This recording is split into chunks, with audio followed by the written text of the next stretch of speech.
Mga kahuan, panoorin ang video na ito upang alamin ang pinaka-latest na balita tungkol sa lagay ng panahon at bagyo. Update today.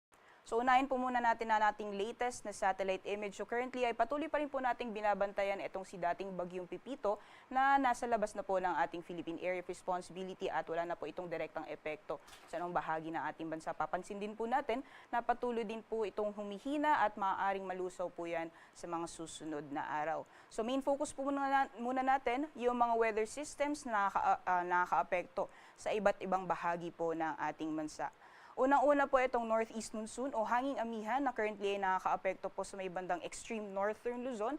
Diyan po particularly sa may area ng Batanes at kumikita po natin sa nalalawing bahagi po ng ating bansa. Yung galaw po ng mga kaulapan ay nakikita po natin ay dulot po yan na epekto ng easterlies. So nakaka-apekto po yung hangin na nanggagaling sa karagatang Pacific or easterlies sa may silangang bahagi naman po ng ating bansa.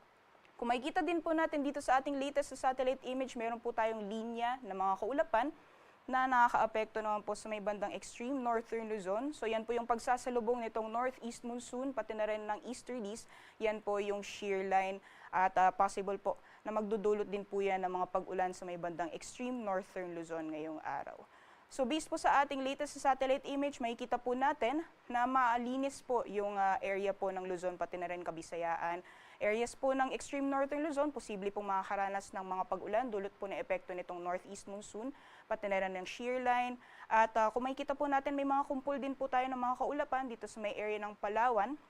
Although nakikita po natin na hindi po tumatagal itong mga kaulapan na to. So mostly mga isolated thunderstorms lamang po ito. So for the rest or the large portions of the country ay inaasahan po natin na magiging maaliwalas po yung panahon, liban na lamang po yung mga posibilidad ng mga isolated thunderstorms o ito po yung mga panandalian na buhos ng ulan na mas madalas nararanasan sa hapon o sa gabi.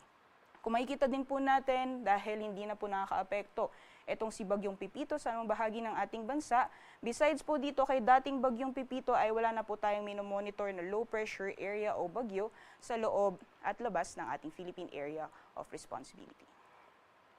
Para naman po sa susunod na 3 araw ay inaasahan po natin at the very least for now wala po tayong ibang minomonitor na low pressure area o bagyo sa loob at labas ng ating Philippine Area of Responsibility, liban na lamang po dito kay dating Bagyong Pipito. So inaasahan po natin na wala po tayong malawakan na tuloy-tuloy na mga pag-ulan sa anong bahagi ng ating bansa. So for this coming Thursday, maaaring patuloy pa rin po yung magiging epekto ng shear line, gayon din ng northeast monsoon sa may bandang extreme northern Luzon.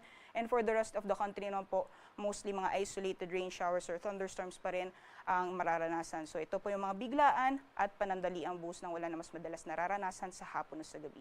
Pagdating naman po ng Friday, maaaring unti-unti pong makaka-apekto yung intertropical convergence zone sa may southern portion ng Mindanao. Posible pong mga pag-ulan sa may area po ng Davao region by this time. At pagdating naman po ng Sabado, maaaring pong makaranas ng mga pag-ulan din sa may Zamboanga Peninsula, gayon din sa Palawan area. So yung intertropical convergence zone ay possible po na magdulot ng mga pag-ulan sa may southern portion po ng ating bansa sa darating na weekend. Meanwhile, kung nakikita po natin itong mga kumpul na kaulapan, possible po by Saturday, unti-unti pong bababayan at posible naman po magdulot ng makulimlim na panahon na may kasamang mga pag-ulan sa area naman po ng Cagayan sa darating po yan na Sabado. And for the rest of the country naman po, magpapatuloy pa rin yung generally fair weather conditions, except na lang po yung mga posibilidad ng mga panandalian o bigla ang buhos ng ulan dulot ng mga isolated thunderstorms.